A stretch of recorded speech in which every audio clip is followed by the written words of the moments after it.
No obstante, he aquí, vienen días, dice el Señor, cuando no se dirá: vive Dios quien hizo subir a los hijos de Israel de la tierra de Egipto.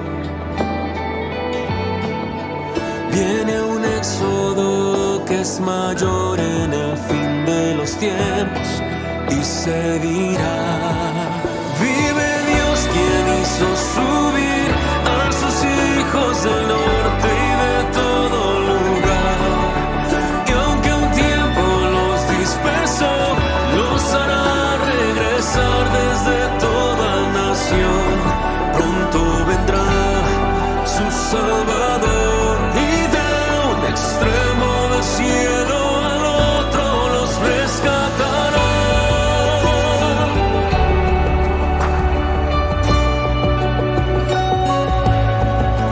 No obstante, he aquí, vienen días, dice el Señor, cuando no se dirá: vive Dios quien hizo subir a los hijos de Israel de la tierra de Egipto. Viene un éxodo que es mayor en el fin de los tiempos, y se dirá: vive Dios quien hizo subir. Al libro de Eclesiastés me llevó como a hacer un estudio completo del libro de Eclesiastés para hacer un resumen de la vida, porque definitivamente cuando la Escritura dice que no abandonemos el buen camino,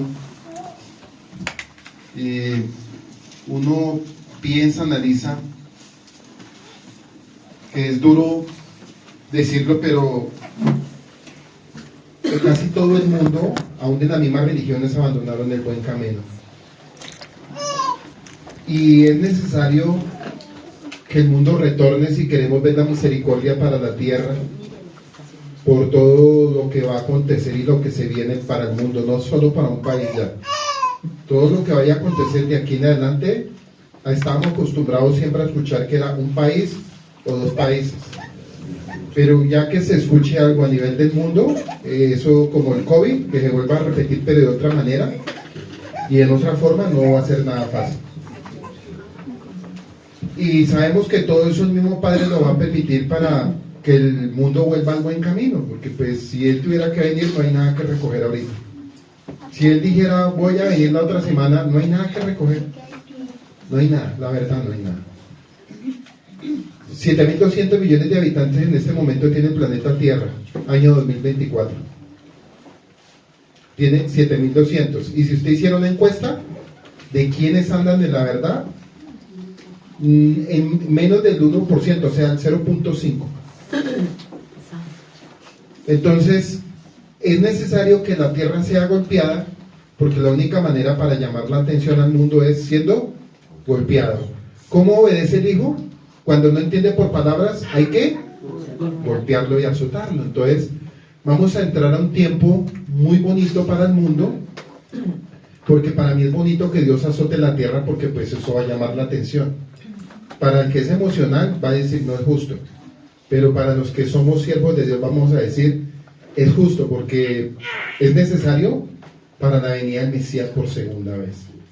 Entonces a la cuenta de 3 vamos a decir Éxodo 15:26, a la cuenta de 1, a la cuenta de 2, a la cuenta de 3. Y dijo, acercamente la voz de Dios, y hiciera romper delante de sus ojos, y viera por Dios mi mandamientos,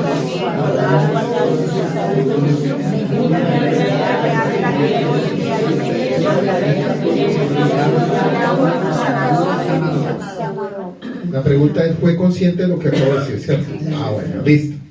Entonces esta enseñanza es para ustedes. Veníamos hablando de no abandonar el buen camino y poníamos una serie de ejemplos que cuando estamos dentro del camino hay una promesa que está en el Salmo 18:30. Voy a resumir rápido todo esto para entrar en contexto. hasta el 33, dice: en cuanto a Elohim, su senda es perfecta. Los oráculos de Yahweh han sido probados por fuego. Él protege a todos los que se refugian en él. Porque ¿quién es Yahweh sino Elohim? ¿Quién es una roca sino nuestro Elohim a través de Yeshua? Elohim es el que me ciñe con fuerza. Él hace que mi senda sea recta, o sea, mi camino es recto, ni derecha ni izquierda, recto en nivel espiritual. Él me hace ligero con pie firme, como un siervo, y me capacita para pararme en las alturas. Y esta es la promesa referente al camino. Pero vemos también una contraposición en Jeremías 6:16. Esto dice el Señor: párense en los caminos y miren y pregunten por los senderos antiguos. Busquen el buen camino, para que no abandonemos el mejor camino para tener vida, y sigan por él, y así encontrarán reposo para sus almas. Pero ustedes han dicho: no queremos seguir el buen camino. Entonces démonos cuenta que eso se habló en el Antiguo Testamento, en el Brit Hadashah. Y veníamos hablando de una palabra que es fe, y este es otro punto que yo voy a traer a memoria, porque veníamos acostumbrados, el mundo tiene fe. Usted le pregunta a los budas, tienen fe; le pregunta a los árabes, tienen fe; a cualquier religión, es más, usted le pregunta a la gente sicaria, ellos también tienen fe para que les vaya bien. Pero esta fe, la que habla la Escritura, no era la fe, es pues la certeza de lo que no se ve, la convicción de lo que se espera. Bueno, eso, se cometieron muchos errores se cometieron por la mala interpretación de Hebreos 11. Si usted mira en el contexto, cada hombre que dice que por la fe, a veces pasamos por alto es la condición moral que ellos tenían. Hay una condición moral para uno poder hablar de fe. Entonces, ¿sabían que Yeshua nunca dijo que la fe debería ser del tamaño de una semilla de mostaza? No nos habla de tamaño, sino nos va a hablar de calidad. En Mateo 17:20, Yeshua, corrigiendo a sus discípulos, los estaba reprendiendo porque no tenían suficiente fe para reprender un demonio de un niño. Yeshua les suelta una enseñanza referente a la semilla de mostaza. No habla del tamaño, sino de la semilla mostaza. Entonces el objetivo de Yeshua no es si tu fe es grande o pequeña, no, sino lo que nos quiere dar a entender es la calidad de la fe.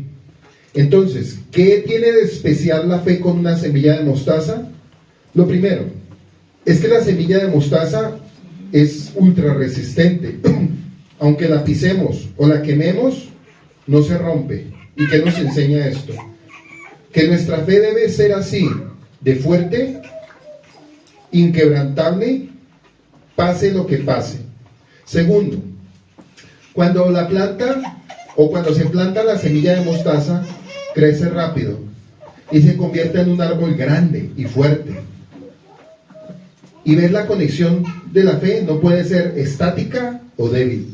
Tiene que crecer, fortalecerse rápido y no se deja derribar por cualquier tormenta. La semilla de mostaza es la única en el mundo que no puede ser híbrida, no puede mezclarse con otra semilla, ni siquiera los científicos pueden lograrlo. ¿Qué nos enseña todo esto? Que nuestra fe tiene que ser pura, sin mezclas, sin contaminarse, sin dudas o influencias que la debiliten, genuina y auténtica. Lo que Yeshua estaba diciendo, que nuestra fe debe ser como una semilla de mostaza resistente, de rápido crecimiento, fuerte y genuina. Entonces recordemos que la fe no es cuán grande o pequeña, sino que es fuerte y crece en pureza. Entonces, cuando habla de la galería los hombres de la fe, usted mira las características de ellos: no se mezclaron, no se contaminaron, no se debilitaron, no se dejaron influenciar. A pesar de todos los procesos, dieron fruto, crecieron rápido, porque un verdadero creyente crece rápido y da fruto al 100%, como dice la Escritura. Entonces, cuando yo analizaba el estudio de Salomón, verdad que vamos a mirar unos puntos de un hombre que ya al final de sus años de su vida, como mucha gente que espera estar vieja para hablar y contar sus errores, tristemente es una realidad. Eso fue Salomón, un fracaso para el reino de Israel. Y miraba yo los puntos de lo que el Padre quiere evitar que nosotros terminemos siendo lo mismo que Salomón. Porque Salomón comenzó bien, pero cuando llegó a cierta edad de su vida, se vino en declive, y analicemos que él abandonó el buen camino. Él fue de los primeros, si miramos Jeremías 6:16, él se resistió a esa palabra. No hay excusa porque un hombre que tuvo 1000 mujeres y que llevó una nación a la idolatría, quiere decir que él se resistió a Jeremías 6:16. Al final no se sabe si él se salvó o no, solo Dios lo sabe. Porque alguien que se encargue de dividir una nación hasta el día de hoy, que ya han pasado casi 3000 años o 2700 años, no es un ejemplo a seguir, para nada. Tal vez saca unos buenos escritos, saca unas buenas inspiraciones de él, pero eso no asegura nada en la vida, porque cuando se hace el daño y no se puede remediar, hay cosas que no se pueden corregir. Independientemente de lo que él nos quiso enseñar, lo que vamos a leer hoy, hay cosas que no se pueden corregir cuando ya el daño está hecho, ¿sí? Entonces, lo que nos deja Salomón con lo que vamos a ver hoy es que no abandonemos el buen camino, no miremos ni a derecha ni a izquierda, y nosotros no somos de los que retrocedemos. Entonces vamos a analizar unos puntos de Eclesiastés, pero yo me voy a enfocar hoy en el 12, me voy a enfocar en el final, pero voy a dar un resumen. Dice que no identifica directamente su autor. Hay algunos versículos que implican que Salomón escribió este libro, y hay algunas pistas en el contexto que pueden sugerir que una persona diferente escribió el libro después de la muerte de Salomón, posiblemente cientos de años después. Aún así, la creencia tradicional es que el autor es ciertamente Salomón, fecha de su escritura, y el reinado de Salomón como rey de Israel duró aproximadamente del 970 a 930, quiere decir que duró 40 años antes de Yeshua. El libro de Eclesiastés fue escrito probablemente hacia el final de su reinado, aproximadamente en el año 935 antes de Yeshua. Y el propósito de la escritura de Eclesiastés es un libro de perspectiva, narrativa del predicador o el maestro.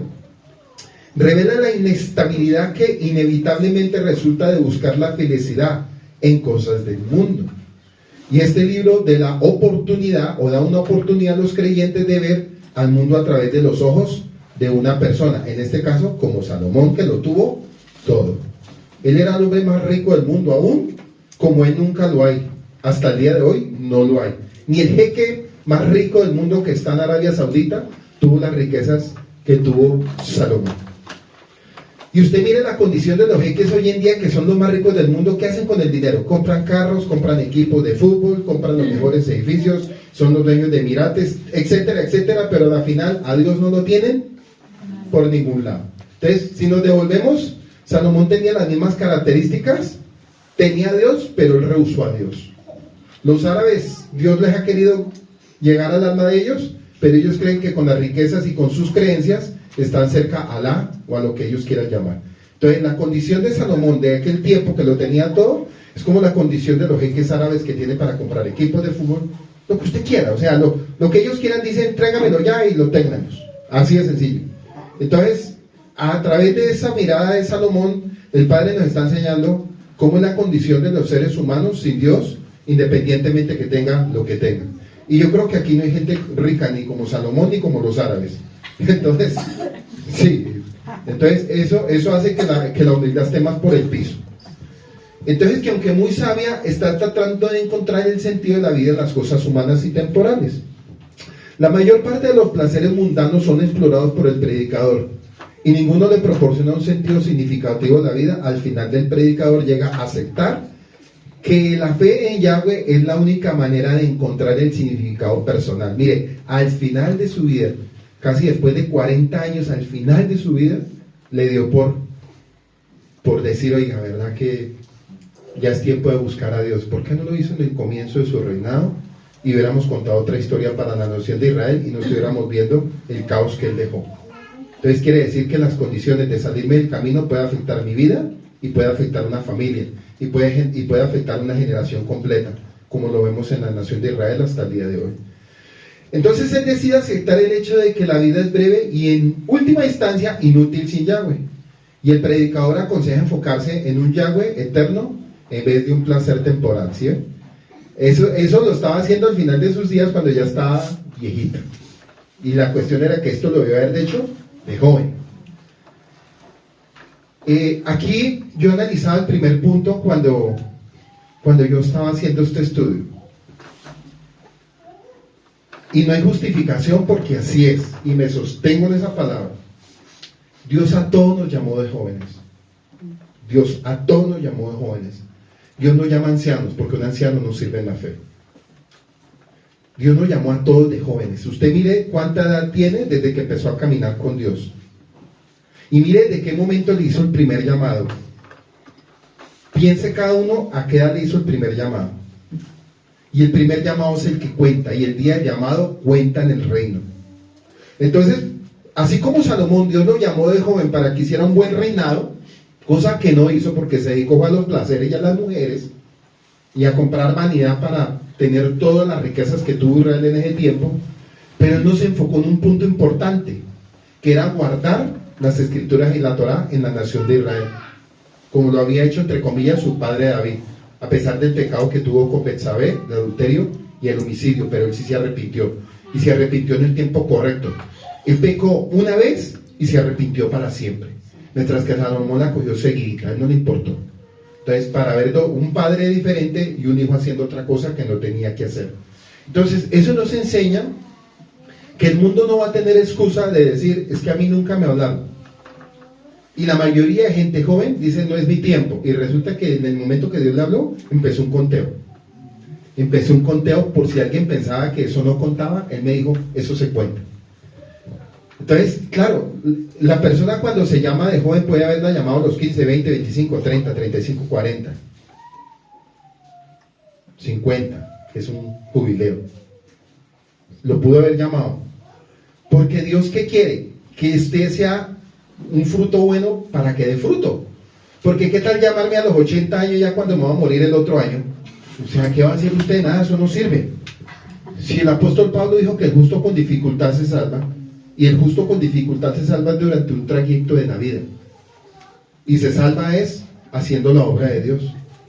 Y este hombre para eso fue llamado, para que fuera un ejemplo para las naciones, cosa que él no hizo. Al final se inspiró, claro, porque una persona cuando está prácticamente en el final de su vida, con todos los fracasos y todo lo que ha vivido, y arrepentido, pues claro, se inspira. Obvio, pero ¿por qué esa inspiración no la utilizó en el comienzo de su vida para haber terminado como comenzó? Bien. Y eso, el padre me hablaba, me decía, el principio de cada uno de nosotros es que como comencemos inspirados en Yahweh, no abandonando el buen camino, terminemos inspirados en Yahweh, no abandonando ni retrocediendo para atrás. Y eso a mí me golpeó muy duro, porque yo decía, definitivamente a veces pensamos que Dios va a pasar cosas por alto. Dijo el predicador, vanidad de vanidades es todo vanidad. ¿Sí ven? Cuando alguien ya está al final. En Eclesiastés 1:18, miren lo que él dice, de los 12 capítulos. Porque en la mucha sabiduría hay mucha molestia, y quien añade ciencia, añade dolor. ¿Cómo está el mundo? Entre más se añade la ciencia, más se añade dolor. Si usted mira y nos devolviéramos 40, 50, 60 años atrás, la gente era más sana, la gente era más limpia, la gente no pecaba, la gente no era malvada, porque hoy en día la gente es malvada. Los jóvenes son malvados. Un joven, y no es un joven, es un alma malvada. Ay, el niño. Mire, hice un estudio y resulta que los mayores asesinos infantiles tienen 12 años y eran asesinos en serie a los 12 años, y les dicen niños. Y les dicen niños, para que vayamos pensando, son almas. Por si de pronto usted miraba a su niño como niño, su niña como niña, o el viejito como viejito. Son almas. Eclesiastés 2:11, mire yo luego todas las obras que había hecho mis manos y el trabajo que tomé para hacerlas, y aquí que todo era vanidad y aflicción de espíritu, y sin provecho debajo del sol. Lo tuvo todo. Si usted mira lo que tuvo Salomón, hagamos un ejemplo con los árabes hoy en día. Construyeron un país, Dubái. Con el dinero que tienen construyeron todo eso debajo del sol, pero al final no tienen, son miserables porque no tienen allá. No tienen, y ellos se jactan de todas las riquezas, pueden comprar el equipo de fútbol, compran boxeadores, ellos se meten en todos los deportes del mundo porque no saben en qué gastar, porque todo eso es vanidad de vanidades. Y a la final ellos, al final de sus días, cuando estén para partir, ellos van a decir de pronto alguna palabra parecida a la de Salomón. Todo es vanidad de vanidades, pero ya tarde. Eclesiastés 12:1, acuérdate de tu Creador en los días de tu juventud, ¿sí ves? Por eso el Padre me decía, yo los llamo de jóvenes para que no tengan excusas. Yo los llamo a todos de jóvenes, a todos los llamé de jóvenes, ninguno podrá decir, es que a mí me habló de viejito. Mentiras. Dios a todos los llamó de jóvenes. Vuelvo y le digo al Padre, para que usted pueda hacer en su vida un recorrido y haga buenos frutos dignos de arrepentimiento, no solo para su vida, sino para su generación completa. Porque le hago una pregunta a una persona a los 80 años para morirse, ¿qué le puede sembrar a la generación ya? Nada, no le puede sembrar ningún ejemplo, ninguna moral, ninguna nada. Entonces acuérdate de tu Creador en los días de tu juventud, antes de que vengan los días malos y lleguen los años de los cuales digas, no tengo en ellos contentamiento. Y ahorita vamos a hacer el desarrollo en el 12, lo bonito que es. En Eclesiastés 12:13, el fin de todo discurso oído es este. Miren lo que dice Salomón al final, teme a Yahweh y guarda sus mandamientos, porque esto es el todo del hombre.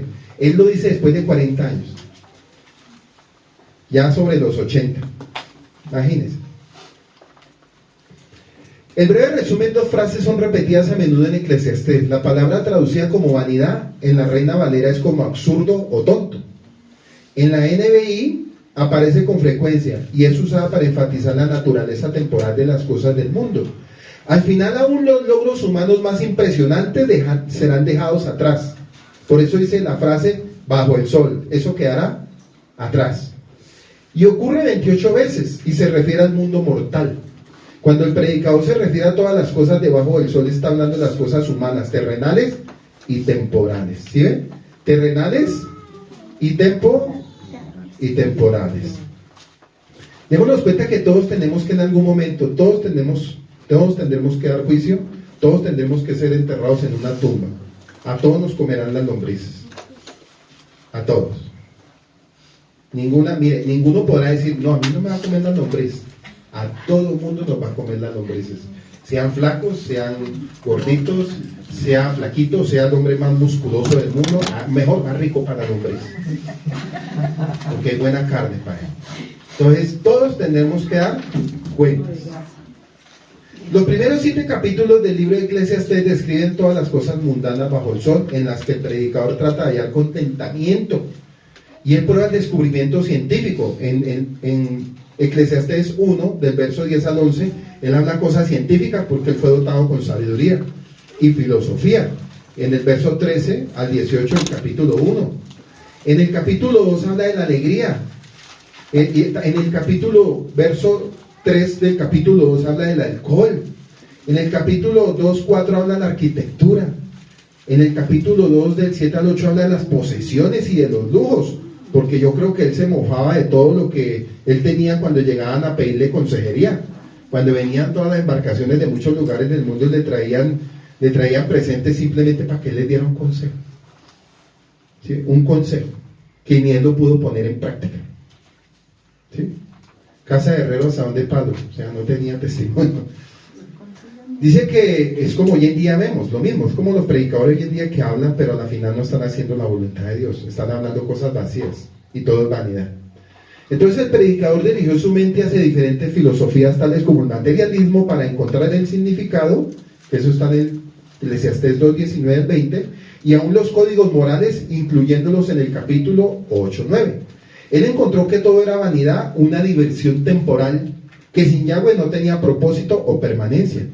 Entre los capítulos 8 al 12, Eclesiastés describe las sugerencias y comentarios del predicador sobre cómo debe vivirse la vida. Y él llega a la conclusión de que sin Yahweh no hay verdad ni significado para la vida. Él ha visto muchos males y se ha dado cuenta de que aún los mejores logros del hombre no valen nada a la larga. Aún los mejores logros del hombre no valen nada a la larga. Y eso, claro, yo analizaba ese punto y hacía una similitud de lo que era él como hombre rico en el Medio Oriente, como vemos hoy en día los árabes ricos en el mundo, en el Medio Oriente, y a la final, los mejores logros del hombre no valen nada a la larga, porque ellos saben que ellos no pueden comprar la vida eterna.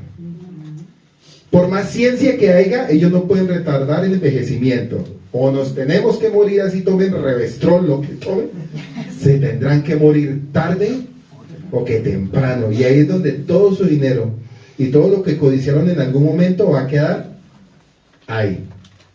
Y hay gente, miren, hay gente tan tremenda y tan codiciosa que sufren para morirse porque dicen que toda la riqueza a quien se la deja. Hombre, ya uno para morirse, pero hay gente que muriéndose sufre por todas las riquezas que tiene. O si no, pregúntele al rey Ezequías, cuando le dijeron que organizara su casa, cogió a berrear. Se suponía que él era un siervo de Dios, entre comillas. Si Dios lo estaba llamando para organizar su casa y lo iba a llevar, y si él entendía las escrituras para ese tiempo, debió haberse gozado. Pero dice que él lloró.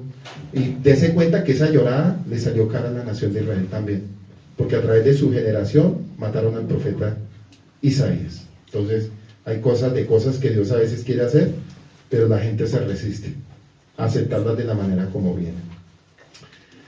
A las referencias proféticas para todas las vanidades descritas en el libro de Eclesiastés, la respuesta es Yeshua, de acuerdo a Eclesiastés 3:17, porque ya Yeshua empieza a ser una sombra profética desde el Antiguo Testamento. Yahweh juzga al justo y al malvado, y los justos solo aquellos que están en Yeshua, 2 Corintios 5:21. Yahweh ha colocado el deseo por la eternidad en nuestras almas, Eclesiastés 3:11.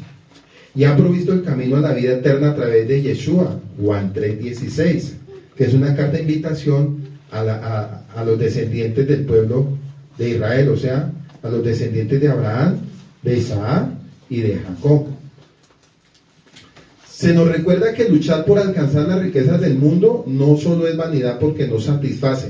Sí, es que hay gente que quiere, este punto también es muy tremendo, porque hay gente que llora y sufre por tener cosas en el mundo y a la final no las logra y las alcanza y terminan frustrados de decir, es que no lo logré, no lo pude alcanzar. Y el Padre nos está diciendo a la final todo eso es vanidad. Miren, les voy a poner un ejemplo. Lo digo por lo que yo en mi vida medio he alcanzado a tener, las pocas cositas que yo he alcanzado a tener, o sea, lo que yo alcancé hasta mis 54 años, a la final todo fue vanidad de vanidades. A la final de mi adolescencia, a los 13 años, hasta los 30 años, que fue que me llamó el Padre, yo me puse a analizar que por lo que yo pensaba y por lo que yo trabajé era tener plata, tener comodidad, pasear, viajar, tener la ropa mejor marca, tener muchas cosas, llegar a una posición en el deporte que lo logré y todo eso. Y cuando conocí al Eterno a mis 30 años dije definitivamente la vida es vanidad de vanidades. Y miro yo para atrás y yo decía, qué estúpido fui yo por no haber conocido a Dios mucho más antes. Con eso me hubiera librado de ese tipo de vanidad, de vanidades. Pero como Dios es experto, Él sabe a qué tiempo y a qué edad llama a la persona.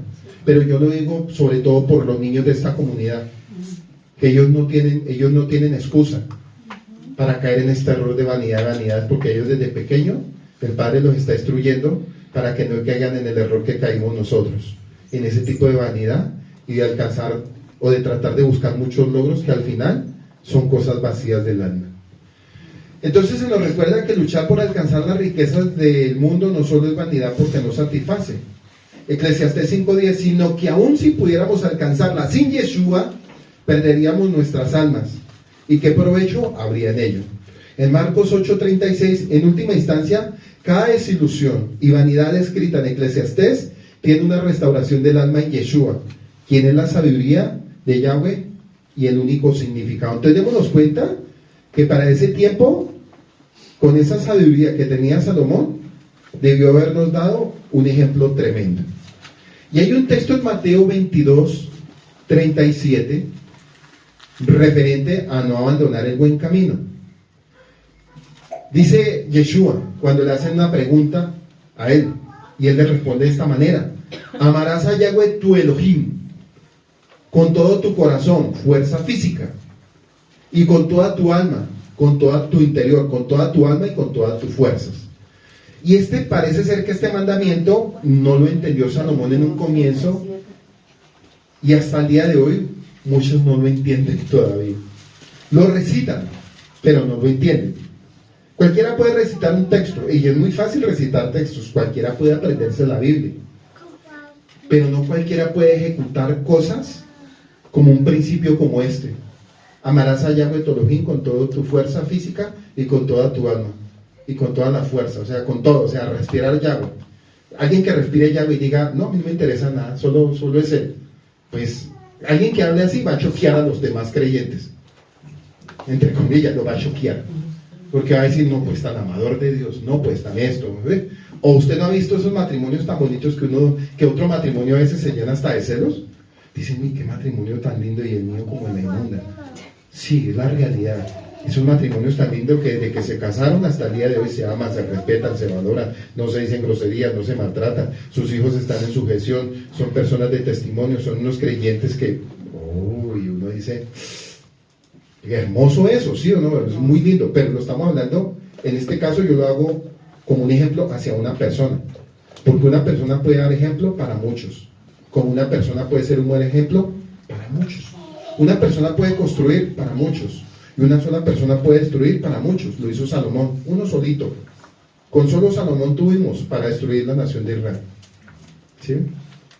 Y con un solo hombre como David, para el tiempo de la nación, se sostuvo bien. Hasta que cogió el legado su hijo. Y lo vemos hasta nuestros días. Entonces eso nos lleva a pensar la condición de cada uno de cómo tenemos que ser con Yahweh. Ahora sí vamos a Eclesiastés 12. Y la palabra empieza así, empero. Esa es una frase hebrea que significa por lo tanto. Empero significa por lo tanto, has de recordar a tu Creador en los días de tu juventud, en los días de mocedades. Miren lo que está diciendo al final de todos los escritos. Por lo tanto, has de recordar a tu Creador en los días de tus mocedades, mientras no vengan los días del mal. Y han de llegar años en los que habrás de decir, no tengo en ellos deseo. No tengo en ellos deseo. Versículo 1. Por eso dice, has de recordar a tu Creador en los días de tus mocedades, o sea, en el día de la fuerza, mientras no vengan los días del mal.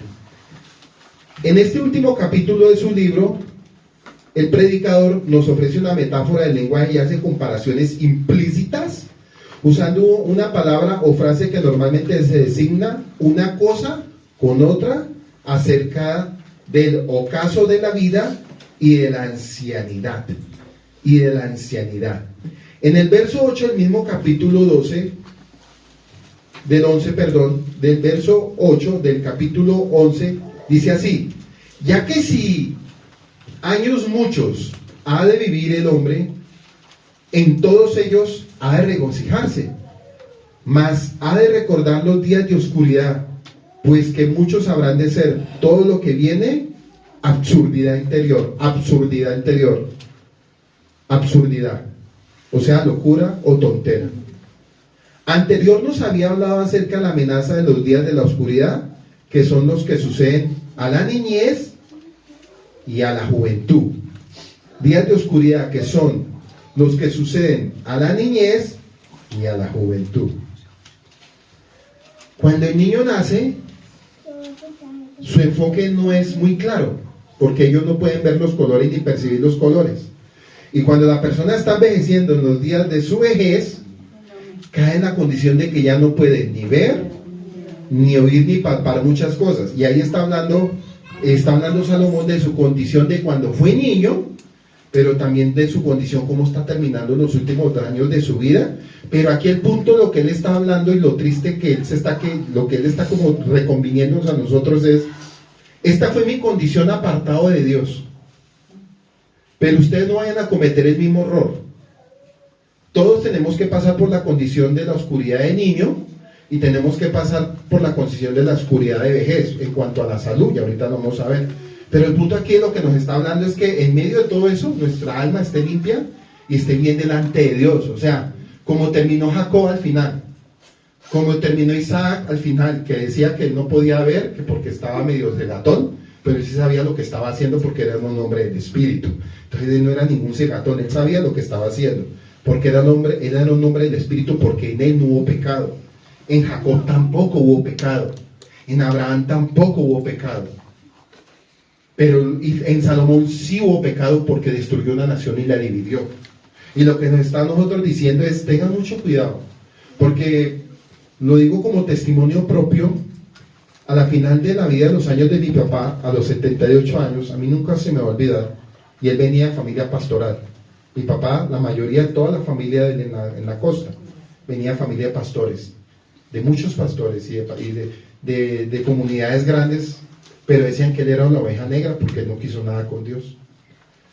Y yo me acuerdo tanto que un día, hablando así ya, yo creo que 1 o 2 meses antes de que él falleciera, él miró al cielo y dijo estas palabras: si yo hubiera sabido que mi final de la vida iba a ser así, yo hubiera cambiado. Y yo me quedé mirándolo, y dije, ¿qué está hablando él? Él lo dijo así, miró para el cielo, y lo miré, y yo dije, ¿por qué él soltó esa palabra? Y eso a mí me marcó. Y yo no le estaba preguntando, simplemente él miró para arriba, aspiró, dijo la palabra, y a los 2 meses él murió. ¿Cómo murió? Tuvo la oportunidad de haber seguido la familia, pero no lo quiso hacer. Entonces démonos cuenta que siempre hay una oportunidad de Dios, siempre. Dios siempre va a mandar una palabra de salvavidas en la juventud al mundo. Y no se podrá decir, no, es que hoy en día no se está evangelizando. Es más, la tecnología ha alcanzado el mundo completo. Todos los rincones de la tierra, usted vaya al lugar más recóndito de la tierra, ahí hay tecnología. Quiere decir que allá le llega el mensaje a ellos también. Del capítulo 10-11 dice, aparta la ira de tu alma. Quiere decir, no seas iracundo y no hagas mal, ya que el impulso del alma del hombre es malo desde sus juventudes. Sin embargo, un sabio interpreta en forma distinta esas palabras diciendo, no hagas aquellas cosas que despiertan la ira del Creador, pero para ello, y aparta el mal de tu carne. Y le está hablando desde joven, porque la maldad comienza desde joven. Eso miren, ese fue otro punto que yo siempre lo decía, los jóvenes comienzan a ser malos desde niños. Es más, yo le decía a mi esposa, y yo creo que ella lo podrá decir, que es la que mejor me conoce en 21 años, y yo le decía a ella, desde pequeños, cuando los niños están en brazos, uno ya sabe qué va a hacer. Desde pequeños, uno los mira y uno ya sabe la condición de ellos, qué va a hacer. Y yo le decía a mi esposa, es duro uno tenerle que decir a alguien, su hijo va a ser una desgracia, o su hijo va a ser una bendición. Y como por naturaleza los seres humanos somos tan emocionalistas que cuando los vemos pequeños, los vemos tan tiernos, porque esa es nuestra naturaleza y esa es la manera de reaccionar del ser humano. Pero los hombres de Dios de la Biblia y los que hoy en día están con el Ruach, saben y pueden percibir quién nace para bendición y quién nace para maldición. Tremendo es cuando es conocedor y su alma es malvada, a cuando no conoce y conoce al Padre y deja de ser malvado. ¿Sí ve? Es muy diferente, son 2 caminos muy diferentes. Entonces hay más misericordia para el que no conoce que para el que conoce y se volvió un malvado. Eso dice la Escritura. Y aparta el mal de tu carne, que tengas un buen corazón de carne, o sea, sé humano, sé bien humano. Quiere decir, el impulso del mal en hebreo es yeser hará, ya que la niñez y la mocedad, la época de juventud, cuando la cabeza del hombre tiene cabello negro, en hebreo es shahor, cuando el hombre tiene cabello negro, que es shahor, y de allí el término es chaharú, usado como metonina para el término juventud, que significa absurdidad de la juventud. Entonces ellos juzgaban a la gente para ese tiempo conforme el color de su cabello. Por decir algo, estamos hablando un idioma hebreo para el tiempo de ellos. A los niños lo juzgaban, les decían, es que usted todavía es muy inmaduro, y le miraban su cabellito y le decían, es que no ve que todavía tiene su cabellito negro, todavía tiene su cabellito negro y es muy niño. Y les voy a enseñar un estudio de morfología para saber nada del hombre cuando tienen papeles adulterados o se quieren quitar la edad. Resulta que hay una parte de nuestro cuerpo que nos delata cuántos años tenemos nosotros, y son la parte de los testículos. En la parte de los testículos el hombre tiene unas rayitas que en la niñez no son lo mismo que en la vejez. Entonces en una investigación que le hicieron a un sujeto, que el sujeto cambió documentación, se mandó a quitar las huellas digitales y se estaba quitando de ahí toda la cuestión, lo llevaron a los morfólogos forenses para saber realmente cuántos años tenía él y para buscar toda su identidad. ¿Y qué hicieron? Empezaron a hacer el estudio en las bolsas de los testículos y ahí se dieron cuenta los años que tenía, su ADN y muchas cosas. Y ahí lo hicieron a él delatar. Entonces, en la cultura hebrea, a los niños los miraban por el color de su cabellito y decían: es que usted todavía está muy niño, todavía tiene el cabello muy negro. Porque a medida que vamos envejeciendo, la melatonina se va desgastando y nuestro color va cambiando. Entonces, de esa manera ellos juzgaban en esa cultura para ese entonces. Y así hablaba Salomón para ese entonces a su pueblo.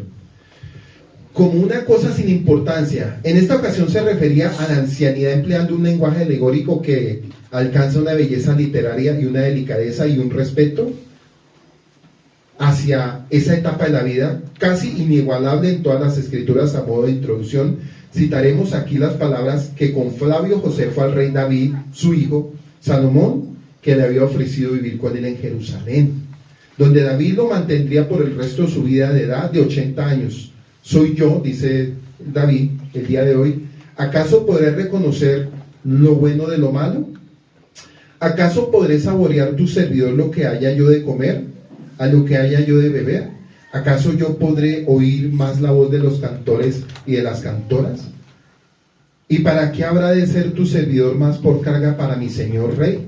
Y vemos aquí una descripción elegante de la ancianidad y la distinción gradual de los sentidos vitales del ser humano en una de las conversaciones que tuvo el rey David cuando ya estaban en su ancianidad, que dice que por causa de su vejez ya no podía escuchar ni las músicas de los cantores y no podía disfrutar muchas cosas que en su juventud podría deleitarse. Y usted mira que el joven tiene una visión 20-20 y el anciano ni 20 ni 20, ni con gafas, a veces, muchas veces. Es una... Entonces, aún en cosas así como tan simples, el Padre nos está diciendo, porque es que todo es guardado desde la juventud. Si mis ojos son guardados desde la juventud, si mi cuerpo es guardado desde la juventud, quiere decir que mis ojos desde la juventud hasta la vejez tienen que ver la santidad de Dios. Si mis manos desde la juventud hasta la vejez tienen que estar guardadas para Dios y no tocar cosa inmunda que no agrade a Dios. Si mi boca, y ahorita lo vamos a ver en el camino de este estudio, si mi boca desde joven Dios me la dio, porque la boca de joven es muy bonita, todo de juventud brilla, todo es hermoso.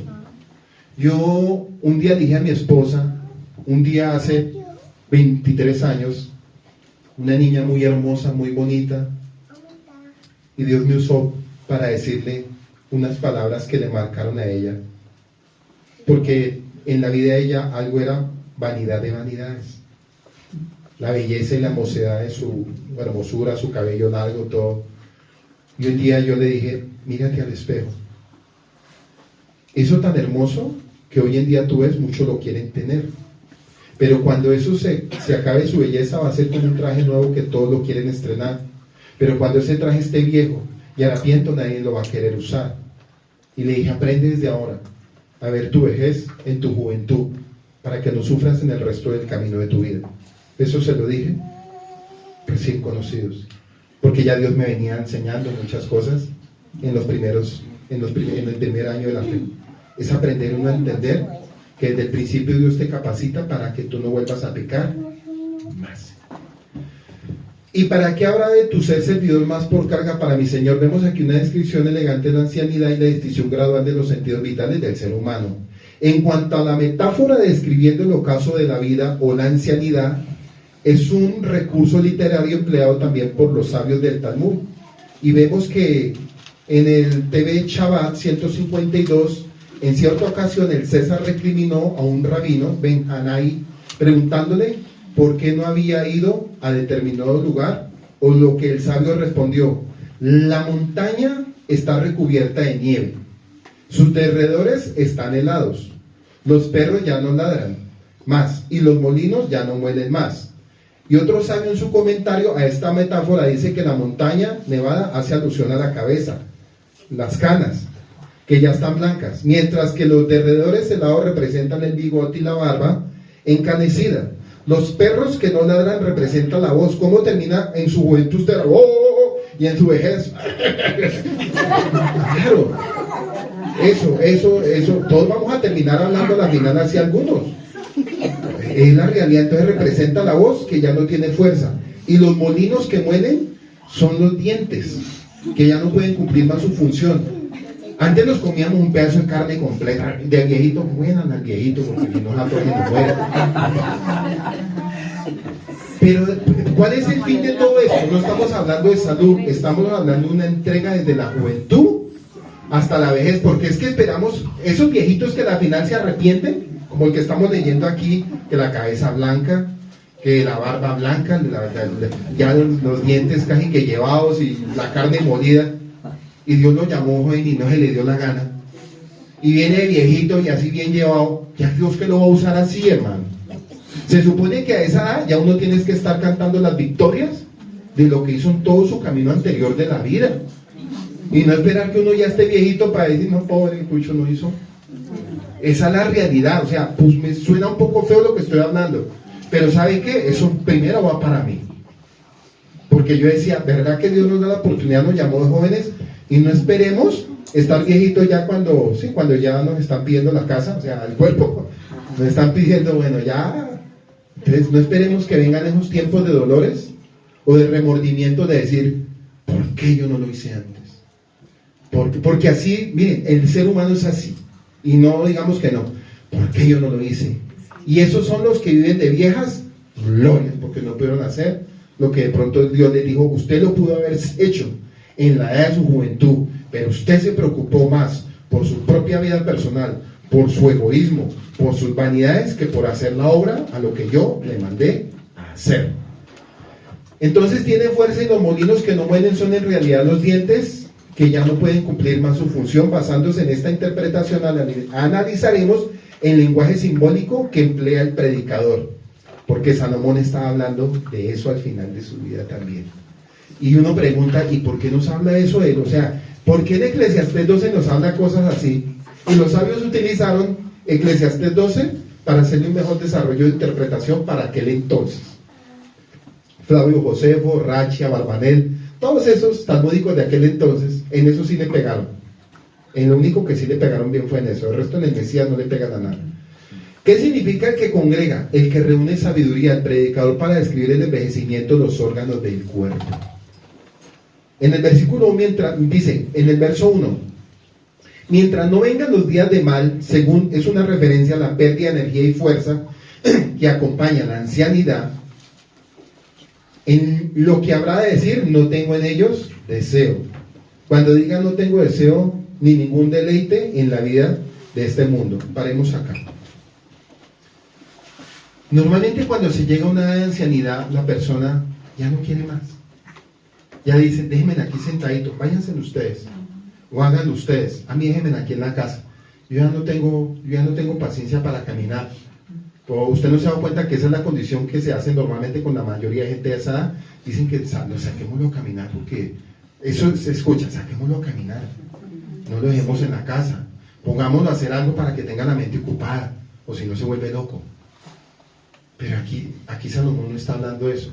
Aquí Salomón está hablando de gente que termina en Dios, hablando de Dios y conociendo y estudiando las escrituras en llama. ¿Cuál es la diferencia de alguien que no tiene a Dios, alguien que lo tiene? Que el que está muriendo al final de sus días está con la Torah abierta. Está con la Torah abierta en todo momento y tiene un buen consejo en su boca. Pero el que no tiene a Dios, ¿cómo es el final? Pérdida de energía, fuerza, que va acompañada con ancianidad, en lo que habrá de decir, no tengo en ellos deseo. Cuando diga no tengo ningún deleite en la vida de este mundo, ya es la persona que como no tuvo a Dios, no encuentra ningún significado en la vida. Y lo que quieren es morirse.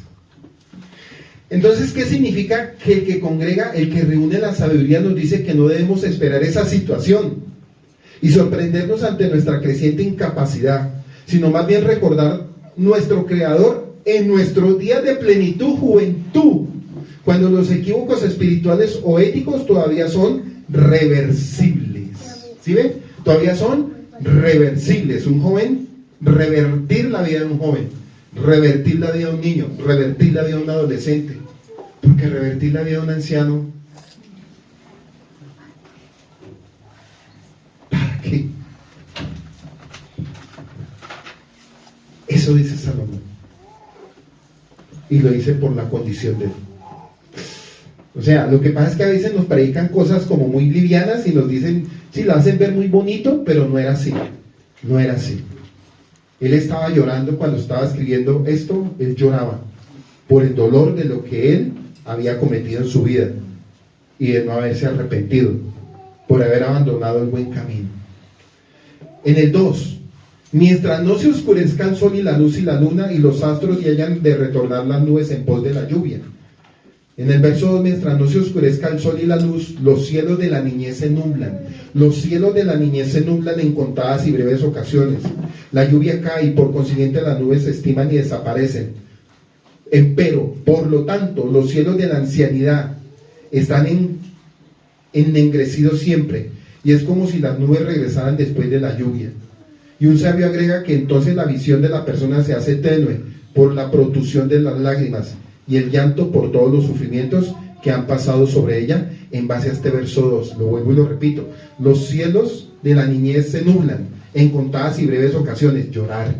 La lluvia cae, por consiguiente las nubes se estiman y desaparecen. Cuando se llora y dejas tú de llorar, no está hablando de algo de arriba, está hablando de la condición de cuando uno llora.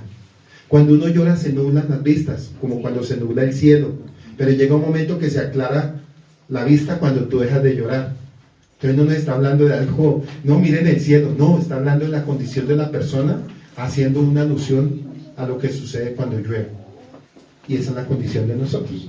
Por eso, por lo tanto, los cielos de la ancianidad están ennegrecidos siempre, y es como si las nubes regresaran después de la lluvia. Y el sabio agrega que entonces la visión de la persona se hace tenue por la protusión de lágrimas y el llanto por todos los sufrimientos que ha pasado sobre ella. En el 3, en el día en que haya de temblar los guardianes de la casa, y se hayan de torcer los hombres de vigor, y hayan cesado las moldeadoras, pues pocas ya son, y se oscurezcan las que miran por las lumbreras. En el verso 3, en el día en que haya de temblar los guardianes de la casa, referencia a los flancos y a las costillas. Hace referencia a los flancos de las costillas, que son las que protegen los órganos internos del cuerpo humano, y los circuncidan y los rodean. Está haciendo alusión a nuestras costillas. Le hago una pregunta. Cuando el hombre va llegando a cierta edad y se va declinando, ¿qué es lo primero que empieza a dolerle? La columna. Después de la columna, cuando se tuerce la columna, se tuercen las costillas. Porque al torcerse la columna, las costillas pierden su línea. Y empieza, ay. ¿Y qué toca hacer con el viejito? Estarlo paladeando, porque ya no puede dormir ni en el día, ni puede dormir en la noche. Entonces, la pregunta es, ¿por qué Salomón está hablando eso?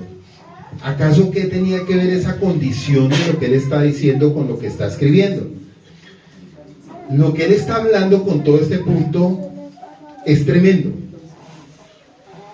Que una persona sin Dios no tiene ninguna esperanza en cuanto a su salud. Una persona sin Dios no tiene esperanzas en cuanto a su salud. Una persona en Yahweh, la escritura tiene una promesa que dice que del vientre hasta las canas guardará.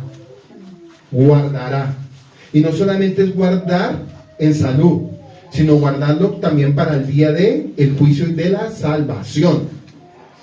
Pero no esperar que llegue un viejito sin Dios y empiezan, y noten ustedes, y es que esto es tremendo, y que el Padre me ayude en lo que yo estoy enseñando hoy. Pero Dios, a un hombre de Dios, anciano, lo guarda y lo protege, para que sus días no sean de dolor, sino sean de grato agradecimiento. Pero alguien que no tiene a Dios, constantemente, no se sabe si se va a morir o no se va a morir, y los pone en carreras. Y esa es la tortura por no haber escuchado el llamado de Dios. Esa es la tortura por no haber escuchado el llamado de Dios. Las piernas, por eso dice, se hayan de torcer los hombres de vigor. ¿Usted no ha visto la gente cuando está joven? Venga, Yahshua te ama. Ay, no me hable, no. Ahorita no, ¿qué le pasa? Coja oficio. Ay. Tenía 30, 40, 50, 60, 70, 80 años, escuchó por ahí. A los 70, 80 estaban predicando por ahí el Evangelio de los testigos, que son los que más visitan. Le da por salir a la puerta así. ¿Qué está hablando? A ver, lo escucho. ¿Para qué? Y se hayan de torcer los hombres de vigor, ¿sí ven? Por eso aquí en el 3 dice las piernas que son el apoyo de la persona, verso 3, y hayan cesado las moldeadoras los dientes, verso 3, y se oscurezcan las que miran la forja, la lumbrera referente a nuestros ojos. ¿Sí ven? Entonces la persona se declina su columna, ya no tiene un apoyo y por eso toca ayudarlos a levantar. ¿No ha visto cuando? ¡Ay! ¡Ay! ¡Ay! No lo podemos llevar en colectivo, no, porque toca cogerle carro al viejito porque claro. O ya los dientecitos, las moldeadoras no lo tienen, no tengan cuidado porque en una se pasa un pedazo de carne y no muere el viejito ahí.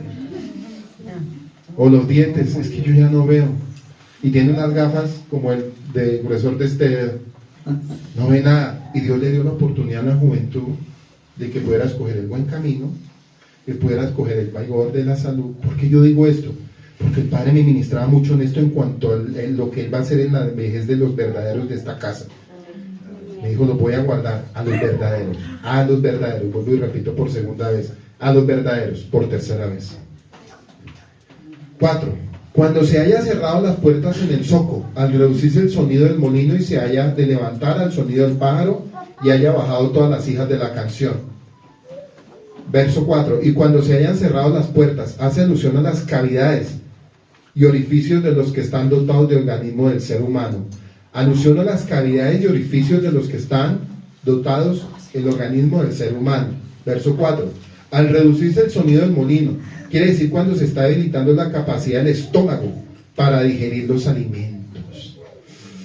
O sea, en la vejez que empiezan los problemas de estreñimiento, empiezan los problemas gástricos, empiezan los problemas de colon, empiezan los problemas de inflamación de boca del estómago, empiezan los problemas de, al inflamarse el colon, afectan las costillas, al afectarse las costillas yo no puedo dormir bien, me tienen que estar sedando con droga, tómese esta pastillita, y la familia preocupada. La familia preocupada porque pues los pone a correr por la angustia. ¿Qué tiene que ver esto que está diciendo Salomón en cuanto a las escrituras? Les voy a enseñar. Cuando el alma está bien delante de Dios, no hay ningún resentimiento, no hay nada, el alma es limpia. Un alma limpia es un cuerpo sano. Un alma resentida manifiesta asuntos en su cuerpo. Dedos torcidos, resentimientos, problemas de varices, rabia y resentimientos, falta de perdón, reumatismo, artrosis degenerativa, resentimiento y odio hacia alguien que no puede perdonar, ceguera en las vistas, lujuria, fornicación, prostitución. Dice que al reducirse el sonido del molino quiere decir que cuando se está debilitando la capacidad del estómago para digerir los alimentos. Verso 4, y se haya de levantar al sonido del pájaro, se haya de levantar al sonido del pájaro. Referencia al sueño de la persona anciana que es tan leve que al piar del ave es capaz de despertarlo. ¿Se ha visto que se levantan hasta 3, 4, 6 veces el viejito no puede dormir? Es más, ya hay gente joven que ya parece vieja, que no puede dormir por los problemas del alma que tienen. O sea, no están tan llenos de cosas y porquerías en su alma que no tienen paz para dormir. Y dijo el salmista David, en paz me acostaré en medio de una guerra y así mismo dormiré, hasta que tú pongas mis enemigos al estrado de los pies. Y eso lo dijo David en medio de una guerra durmiendo. ¿Y quién duerme en una guerra relajado? Pero él lo hizo, ¿sabe por qué? Porque él sabía quién era Yahweh. Y noten algo, que normalmente esas personas que se despiertan hasta con el sonido de una aguja, no sé esta semana si vieron un video que fue viral en Argentina por un escándalo de una fiesta que estaban haciendo. Llegó un anciano de 74 años pensionado a la policía, sacó la pistola. Eso pasó el 24, amanecer el 25, y decía, es que no me dejan dormir, todo eso quedó grabado. Entonces los que estaban tomando a este lado, pues cayeron en el error de ponerse a contender con el anciano. Uno de ellos, porque los borrachos son superhéroes, eso sí, usted nunca verá un borracho cobarde, por eso el cementerio está lleno de muchos borrachos. Salió uno de valiente a defender con el que estaba peleando, llegó el viejito y se le acercó, y el que estaba muy berraco lo empujó. Y le decía al viejito, no me empuje, porque te disparo. Llegó y lo volvió a empujar y le metió un tiro en el estómago y lo mató. Todo por no dejar dormir. Entonces, dése cuenta la vida del que tenía la pistola, torturado y amargado para haber sacado. Y los otros, pues la consecuencia del pecado es la muerte. Tanto el uno como para el otro. Uno murió en su ley y el otro va a terminar en una cárcel por esa misma ley. Entonces, démonos cuenta que cuando usted tiene al Padre, puede estarle sonando lo que le esté sonando alrededor y usted duerme como una marmota. Nada lo despierta, porque es la paz de Dios que le tiene que dar. Pero aquí estamos hablando de la ancianidad, pero hay gente joven que no duerme. No duermen por ellos mismos, se despiertan por ellos mismos. Se despiertan hasta por un ronquido ellos mismos y se despiertan. Es verdad. Entonces, y se haya a levantar al sonido del pájaro, referencia al sueño de las personas ancianas que es tan leve que al piar de una vez capaz de despertarla. Verso 4, y haya bajado todas las hijas de la canción, aún las voces melodiosas de los cantores, hombres o mujeres, le parecen muy débiles por el efecto de la edad. ¿Qué?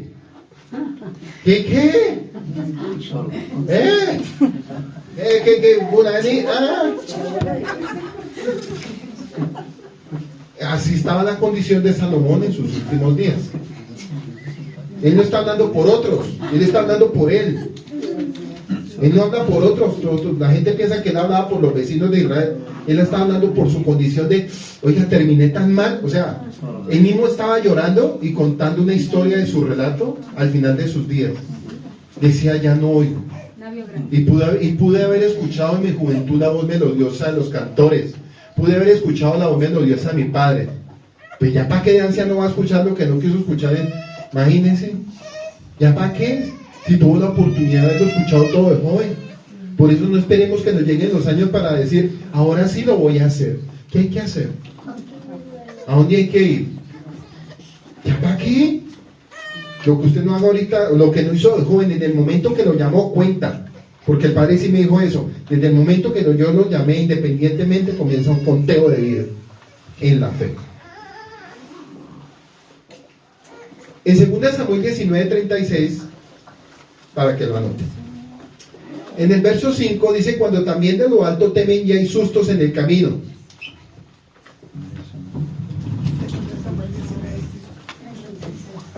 Dice que cuando también de lo alto temen y hay sustos en el camino, y cuando brote su almendro y se fatigue la langosta, y cuando se anule el deseo, pues ya va el hombre a su morada eterna. Y cuando circulan en el zoco de los endechadores, cuando también de lo alto temen. Bajar un andén lo baja cualquiera, pero un viejito, un andén, y uno lo mira y uno, pero para ellos es mortal.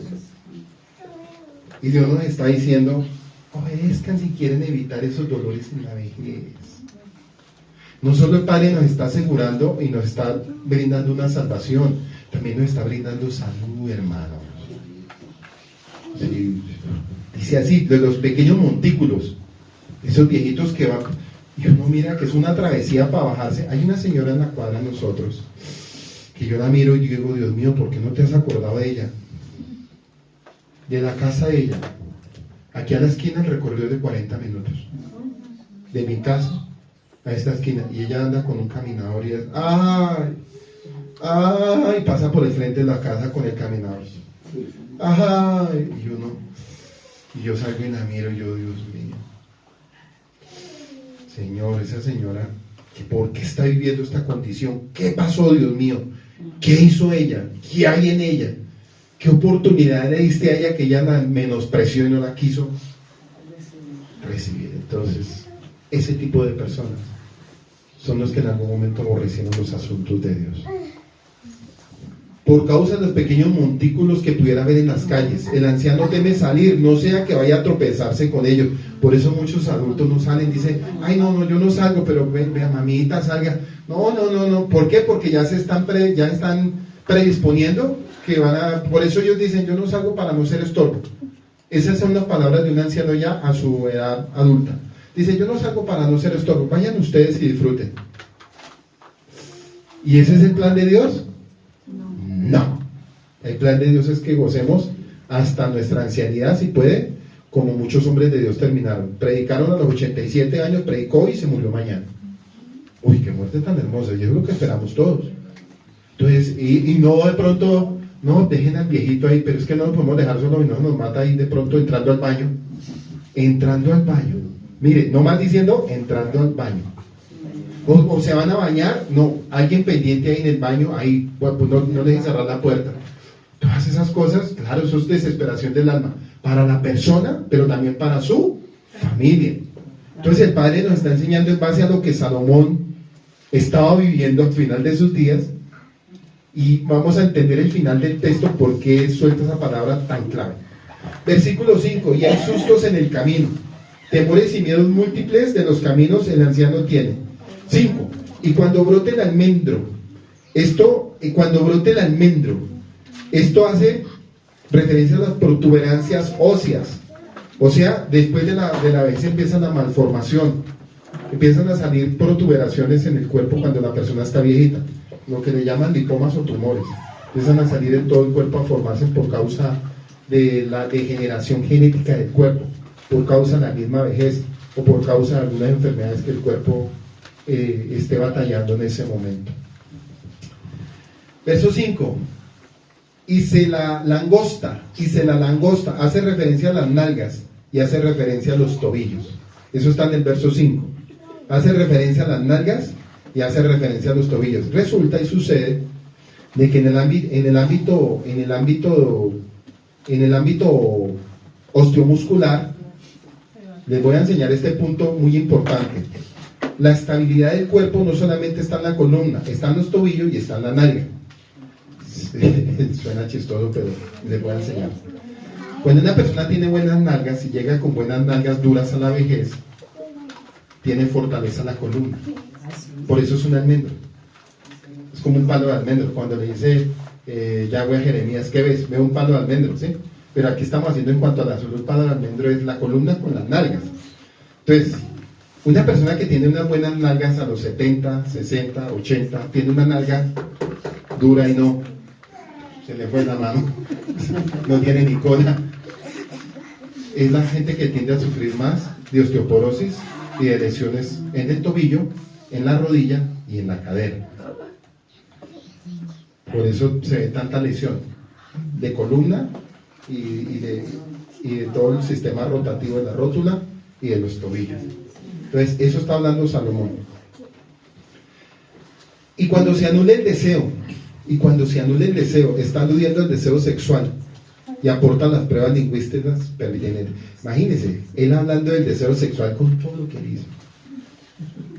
Llegó el día que ella, o sea, al final de su vida, cuando estaba anciano, con todo ese error que había cometido, te des cuenta, ¿por qué no lo pensó en su momento? ¿Sí? Un vagamundo hablando que ya ni el deseo sexual, no, porque estamos escuchando a alguien que fue un vagamundo sexual, que pervirtió una nación y la hizo escarriar hasta el día de hoy. Entonces, él está hablando aún de lo sexual. 6. Mientras no se quiebre el cordón, se quebrante el reservorio de oro y se rompa el cántaro sobre el manantial y se precipite la polea al pozo. Verso 6, mientras no se quiebre el cordón de plata. Vamos a mirar a qué referencia. Referencia a la médula de la espina dorsal, que es tan blanca como la plata, y que cuando la persona fallece se seca y se tuerce entre las vértebras y se hace como una cadena. ¿Sí? Hace referencia a la médula espinal dorsal, que es tan blanca como la plata y que cuando la persona fallece se seca y se tuerce entre las vértebras y se hace como una cadena. Verso 6. Y se quebrante el reservorio de oro. Hace referencia al hígado, que es el cual manantial de sangre. Verso 6. Y se rompa el cántaro sobre el manantial. Hace referencia al estómago. Y se precipite la polea al pozo, refiriéndose al ojo dentro de su órbita. El símbolo en esta metáfora es el siguiente: el cuerpo ante la inminencia de la muerte se asemeja al mecanismo destartalado de un pozo de agua. La cuerda y la polea y el cántaro, o sea, la columna vertebral y el cráneo y el estómago, todo se quiebra y deja de funcionar. ¿Usted ha visto un pozo en un pozo antiguo? Cuando está joven, cuando el pozo es nuevo, la polea es nueva y usted jala. El palo está bien, todo funciona bien. Así somos nosotros cuando estamos jóvenes, no se nos tuerce, eso saca músculo, gracias. Pero cuando estamos en la inmunda ya para partir, la polea, ¿qué pasa? No, esa vaina. Y la jalamos tan duro que ¡pum! Se partió. Y para colmo de males, la cabulla estaba podrida, se nos dio la cadena. Pues eso somos nosotros en la condición de la vejez al final de nuestro día.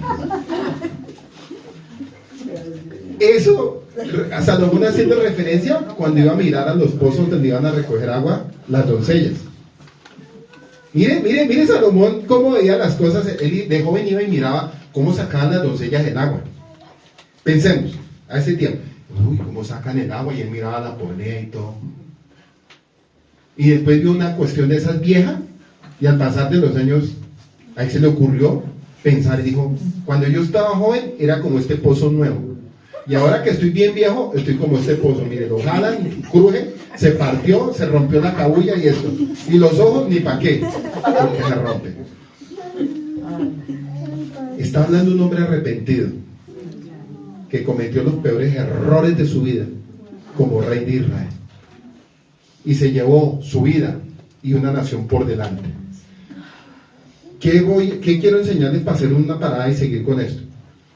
De joven, es bueno hacer la voluntad de Dios para cuando viejo usted se goce contando las maravillas. De niño, que no se tuerzan. Que no se tuerzan. No es que se perdió el chino. Aquí nos está enseñando algo que no pasa por alto nada. Esto no pasa. Porque lo que yo comience en mi vida va a determinar muchas cosas en mi destino. ¿Sí ven? Porque si yo de niño, como un ejemplo David, no es confiable para Dios, porque ahorita para la edad que él tiene, ya tiene todas las promesas.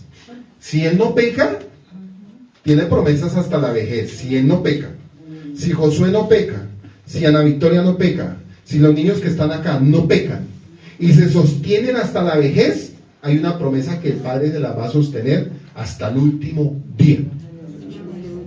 Hasta el último día, con ellos, con los que maman de pecho, con el joven y el adolescente. Y si aguanta de joven, de adolescente, quiere decir que de adulto se sostiene. Y cuando sea un hombre adulto y tenga su hogar y sus hijos, va a ser un testimonio tremendo para sus generaciones. Y cuando llegue a la vejez, no va a contar este testimonio aquí como lo está contando Salomón, sino va a estar contando una historia totalmente diferente. Que desde el vientre hasta las canas, Yahweh guardará a los justos, que fueron limpios de alma. 7. Por eso, no abandonemos el buen, ni a derecha. 7. Y haya de volver el polvo sobre la tierra como era, mientras que el hálito habrá de volver a Elohim quien lo había dado. Verso 7. Y haya de volver el polvo sobre la tierra como era, mientras que el hálito habrá de volver a Elohim quien lo había dado. Esta desintegración es el final de la vida y está expresada tal como lo dice el libro de Génesis, ya que del polvo eres tú y al polvo habrás de volver.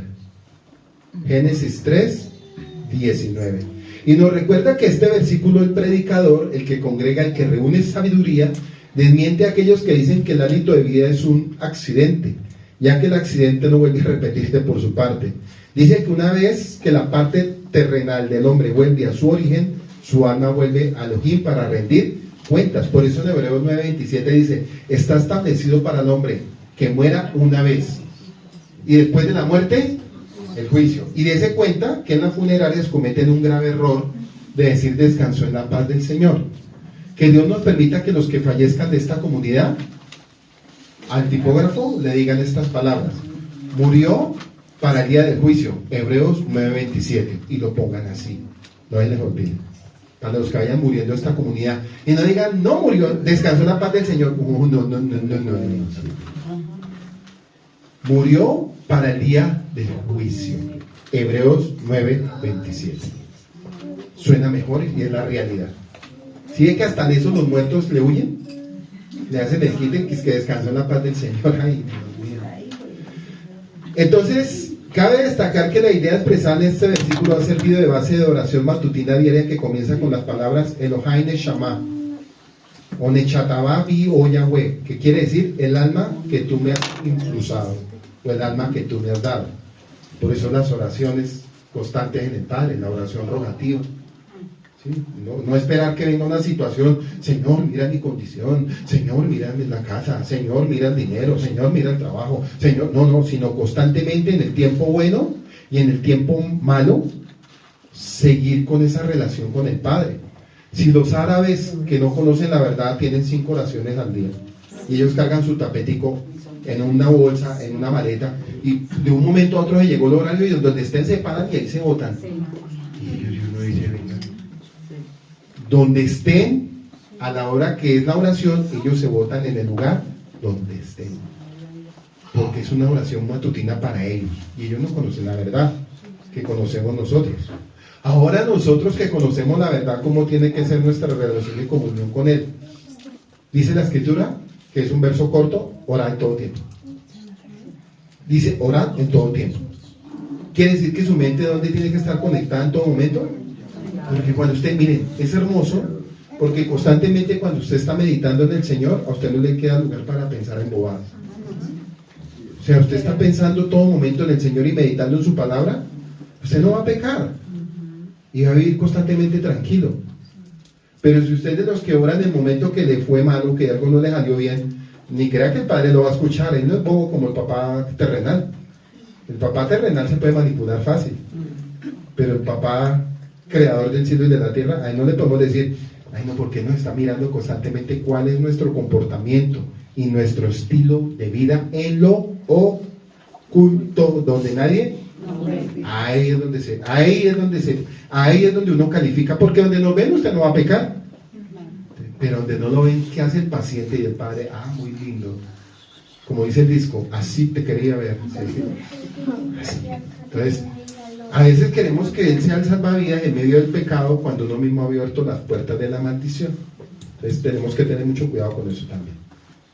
Y cuidar nuestra alma, porque la oración no es por la carne, porque el mismo Yeshua dice, no tema por lo que mata la carne, teme por el que mata el alma. O sea, nuestra oración es al alma. Señor, guarda mi alma de todo pensamiento, mal pensamiento, guarda mi alma de no pecar, guarda mi alma de que mis ojos no vean pecado, guarda mi alma de que mis manos no toquen pecado, guarda mi alma de que mis pies no pisen lugares incorrectos, guarda. Y ahí uno va caminando y la va sacando y vamos avanzando. Pero si es de los que espera que cayó y pum, a ver, no, así no es.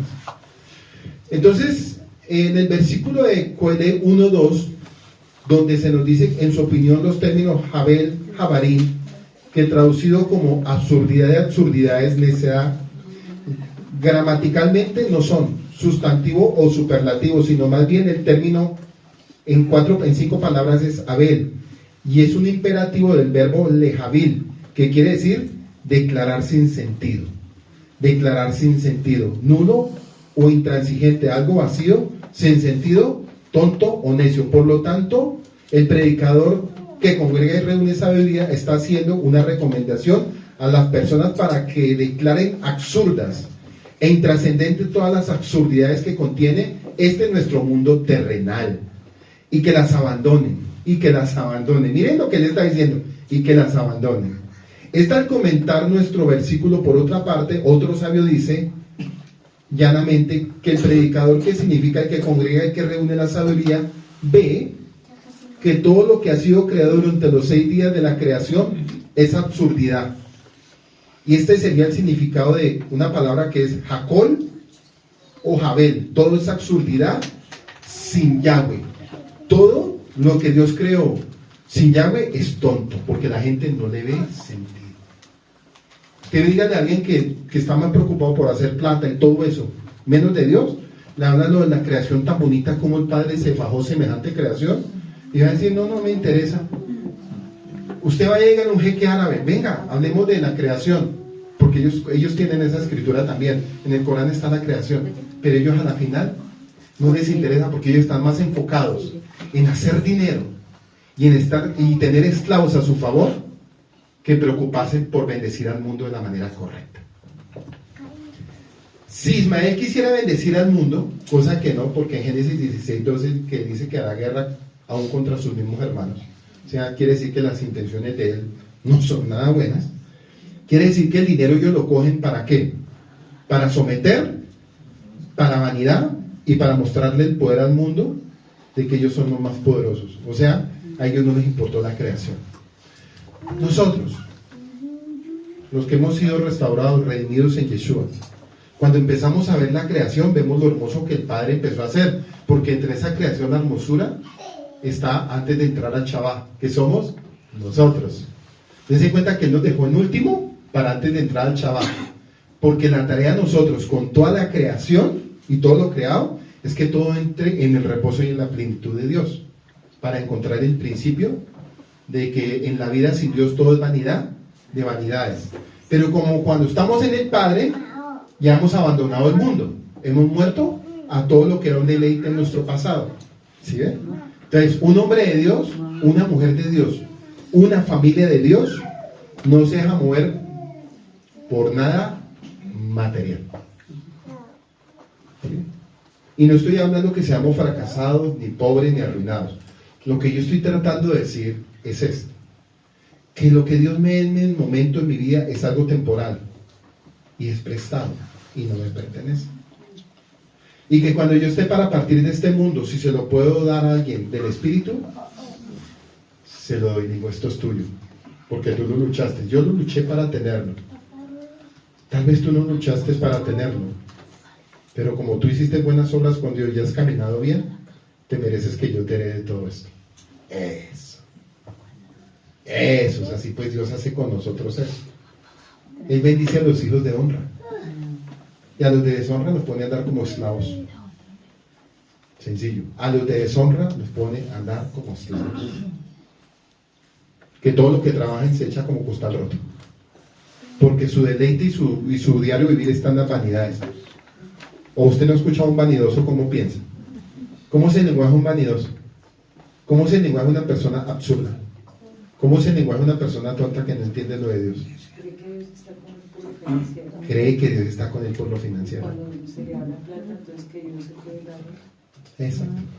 Entonces, ahí nos está diciendo ahí nos está diciendo Salomón que tengan cuidado, porque él ya, imagínense, él tenía todas las riquezas del mundo, todas, o sea, no, ya decía que no sabía ni qué hacer, no sabía ni qué hacer, y va este hombre y se muere y quedan dos bellezas, Jeroboam y Roboam, y se agarran entre los dos, uno para el bien y otro para el mal, pero por esa batalla y por esa guerra vinieron los exilios, y todo lo que en algún momento fue para riquezas para Israel, pasó a ser vergüenza para Israel, hasta la venida de Yeshua.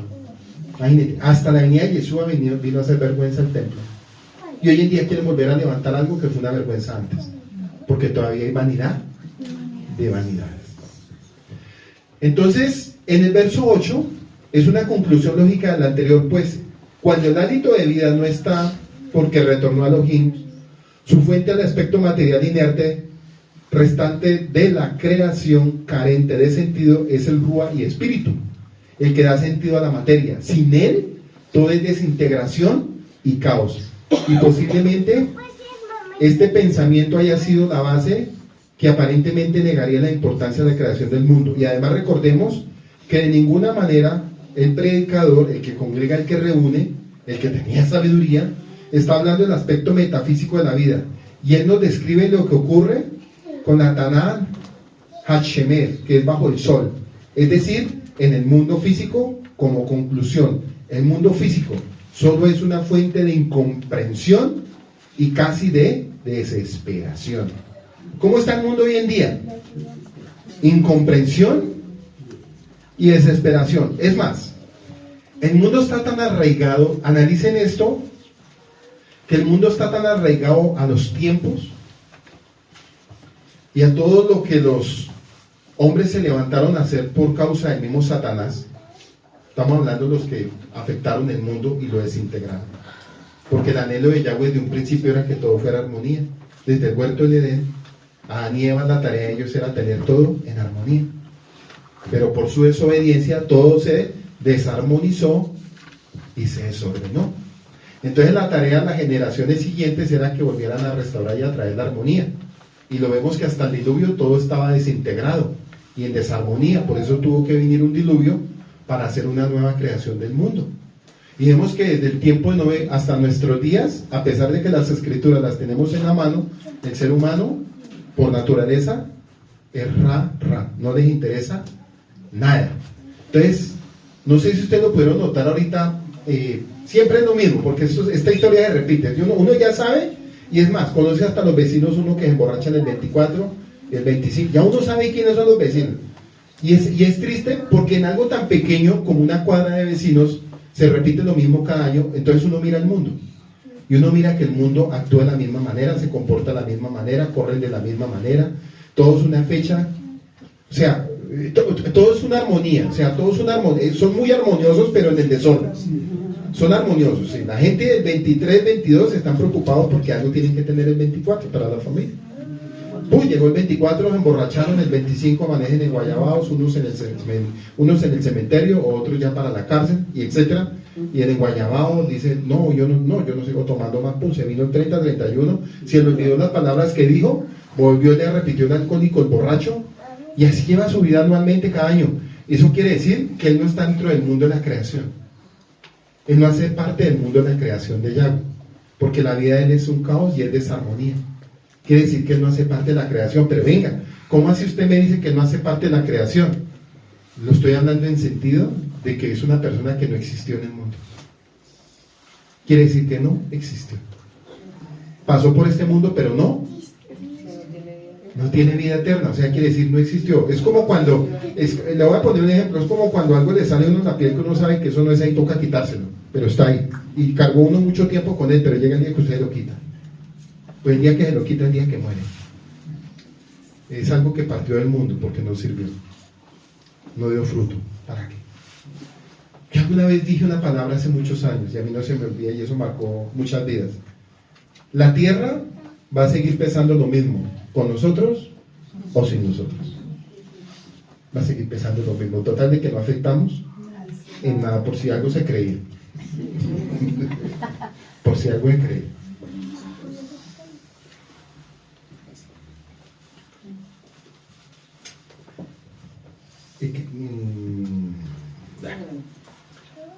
Es por ello que el ser humano debe elevar sus ojos al cielo para ver de dónde vendrá su ayuda. Pero esto es salir del libro de Coelé para incursionar en los salmos. Los salmos son de mucha bendición, porque ya listo, vemos el libro de Eclesiastés, vemos lo que, y saltamos a los salmos y vemos riquezas de su palabra. O sea, el libro de Salmos a uno lo inspira, pero el libro de Eclesiastés no me inspira, porque me lo está hablando alguien que desafortunadamente está hablando sus propias experiencias, no para bien de él, sino para mal de la misma vida de él. O sea, él está hablando por él mismo. Entonces, mientras que una cosa son el libro de Eclesiastés y Lamentaciones, que eso también es un libro de dolor para Israel, que hablar de los salmos, que ahí no está hablando de profecías de Yeshua, y está hablando de las bienaventuranzas para los escogidos de Yahweh.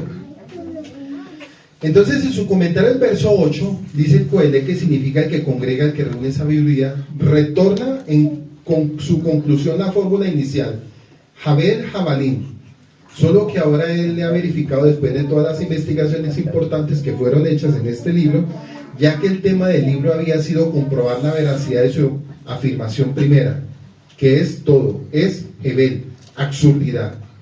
Y en la opinión, el Coelé, el que congrega, el que reúne, el que da sabiduría, está diciendo que si la persona no se dedica durante toda su vida, si la persona no se dedica toda su vida a perfeccionar su alma, todo es absurdidad, ya que el resto, su aspecto físico, que es la materia, irremediablemente se desintegrará.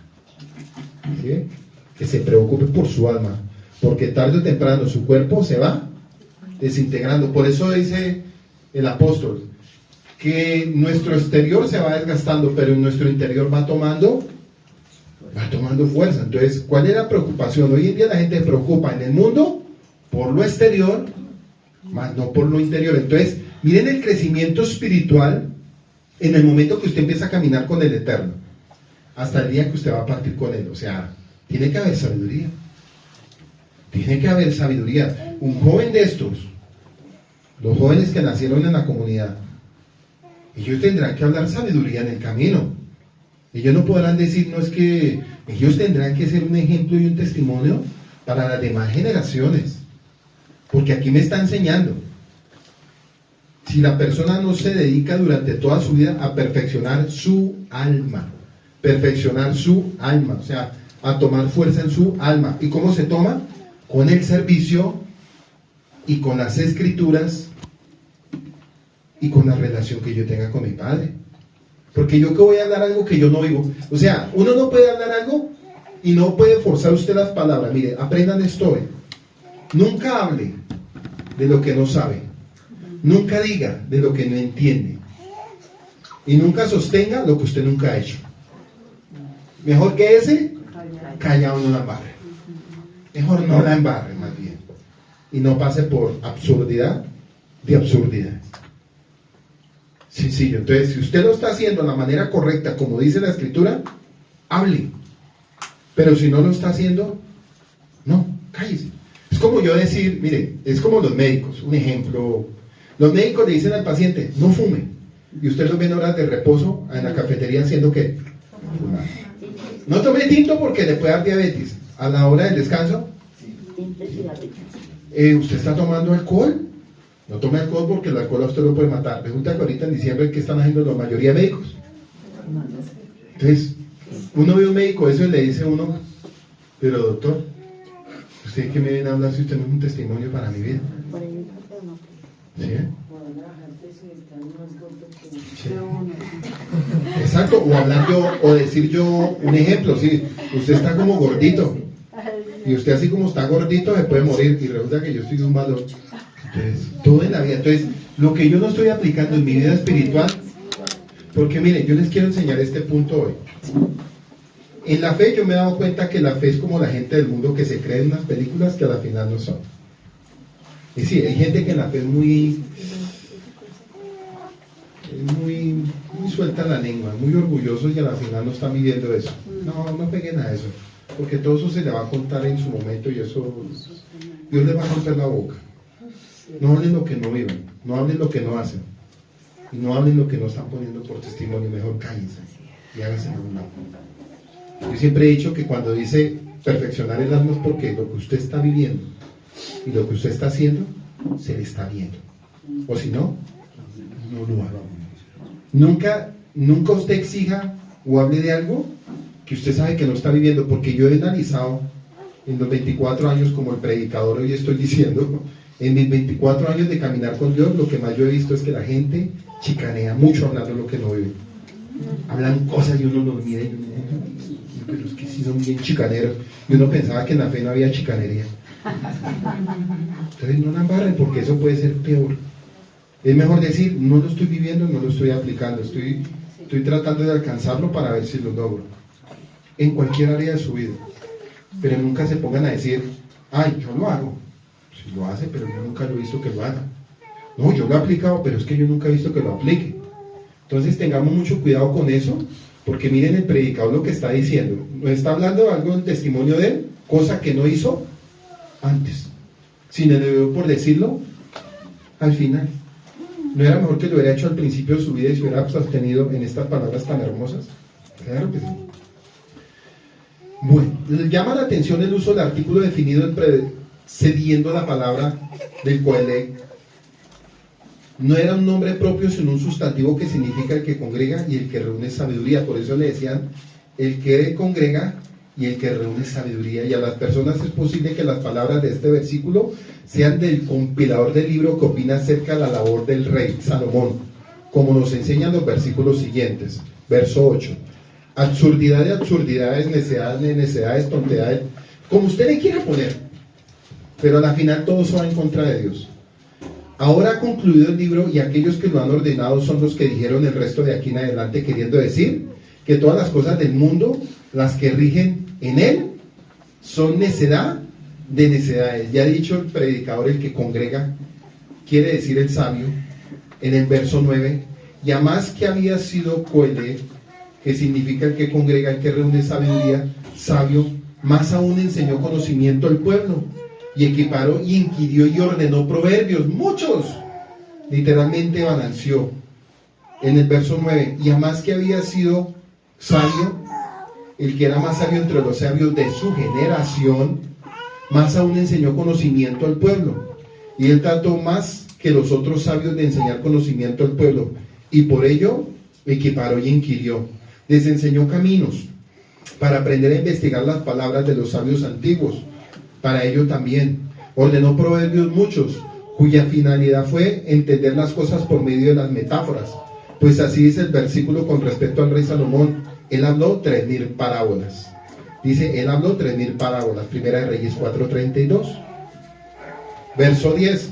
Buscó el coelé hallar cosas deseables, escrito de rectitud y palabras de verdad. Otros palabras de verdad. Buscó hallar cosas deseables. Él ha buscado alcanzar la sapiencia suprema y lo logró. Y eso quiere decir conocer lo necesario y lo agradable que es cada parte de la creación de Yahweh. El versículo diciendo que el coelé buscó hallar cosas buenas de deleite y también quiso escribir libros con palabras de rectitud y verdad. En otras palabras, ha buscado escribir y deleitar a sus lectores con su equilibrio de reflexiones. Imagínense. Está como cuando los pastores Maldonados escribieron el mejor matrimonio y no lo aplicaban y miren cómo resultó. Los Maldonados, los de... escribieron un libro, ¿Cómo llevar un matrimonio en bendición? Y él adulteró a la esposa y la esposa se casó con un chino y él con un... Y venga, y alguien una vez, un señor que es burlador de los falsos predicadores dijo, ¿será que ellos leyeron ese libro después de que se casaron nuevamente? O sea, dése cuenta que los libros y las muchas letras no me hace sabio. El escribir mucho no me hace sabio. El escribir mucho no me hace sabio. Pero el vivir y poner como ejemplo con mi vida hacia los demás, como tradición oral, hace mayores cosas. Entonces, a veces nosotros tenemos que practicar lo que llama la tradición oral. ¿Y qué significa la tradición oral? Que tú con tu comportamiento, con tu estilo de vida, con lo que dices, aunque no escribas, con lo que tú haces me estás enseñando. Porque, ¿qué me sirve yo? Hoy vamos a presentar el libro de los pastores Pablo y Carolina. Y semejantes huecas de ya, son terribles. Sí, la verdad es eso. Hay que hablar las cosas como son. Y compren nuestro libro. Tiene 150 hojas y van a ser bendecidos. Y la vida nosotros vuelta. Entonces no, es mejor la tradición oral. Que nos vean en constante movimiento y vean, a ellos les cae uno a cualquier hora, los ve uno a cualquier hora, son a cualquier hora. Oiga, me gusta más la tradición oral que los escritos. Entonces lo que Salomón aquí quería era escribir y escribir. ¿Para qué? Y a la final él no lo puso por obra. Porque da consejos, pero no los aplica para eso. Sí, como poníamos los ejemplos del médico, de todo lo que poníamos antes. 11. Las palabras de los sabios son como aguijadas, cual estacas rematadas por roblones fueron dadas de pastor único. Las palabras de los sabios son como aguijadas de los sabios, cual estacas rematadas por roblones. Según el rey Salomón solía emplear esta metáfora que alude a los sabios que estimulan a los oyentes y a los que se encaminan por las sendas de rectitud, para que no vayan por caminos sinuosos ni sendas tortuosas. Y a ellos se les transmitieron todas sus sabidurías que proceden del mismo pastor, que ya todas fueron dichas por Moisés, quien las había oído y recibido por mandato de Yahweh. Fue más sabio Moisés que Salomón, si quieren saberlo. Fue mucho más sabio Moisés. ¿Sabe por qué? Porque Moisés estuvo con su propio pueblo para ayudarlos a libertar. Y con la sabiduría y la humildad que él tenía en todo momento para saber lo que tocaba hacer y para saber en qué inquirir y en qué momento hacer cada decisión, él fue muy sabio. Porque haber llevado al pueblo desde Egipto, haberlo puesto casi hasta las puertas de la nación de Israel, que era Canaán para ese momento, eso solamente lo hace un hombre sabio. Una congregación, desde el momento que comienza bien y todo el camino no se aparta de la verdad hasta el final del ministerio de ellos, son hombres sabios, porque esa generación va a llevar la sabiduría y la tradición oral que aprendieron de los ministros. La tradición oral que aprendieron de los ministros, porque la Torah se les transmite, pero la tradición oral golpea muy fuerte, porque es que yo necesito, dijo Yeshua, en la cátedra de Moisés se sientan los fariseos y los escribas. A ellos escúchenlos de lo que enseñan, pero lo que ellos hacen, no lo hagan. Entonces, hay gente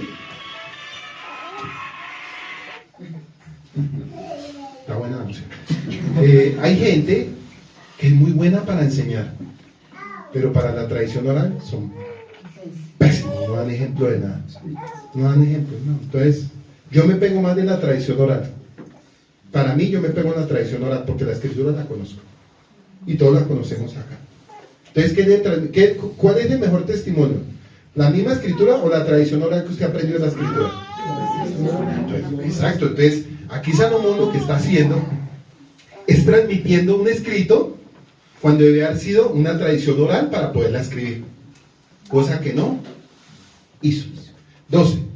Y otro, sí, hijo mío, cuídate, hacer libros, muchos, no hay fin, mientras que la lectura profusa es cansancio de la carne. 12. Otro, sí, hijo mío, cuídate. Y más de que los sabios te están previniendo, hijo mío, tienes que cuidarte, que ya no hay fin ni hay capacidad para hacer libros y escribir toda la sabiduría, ya que muchas cosas de la sabiduría son cansancio de la carne, ya que las personas no pueden escribir todos los libros de la sabiduría. Este comentario nos está diciendo que la sapiencia que el autor del libro recomienda no se puede acopiar toda en libros, y el estudiante necesita el crecimiento propio y no debe limitarse solo a la letra escrita, deberá también conocer la tradición oral para crecer. El espíritu de la letra, que es determinante, nunca podremos atesorar toda la sabiduría y todo el conocimiento en libros.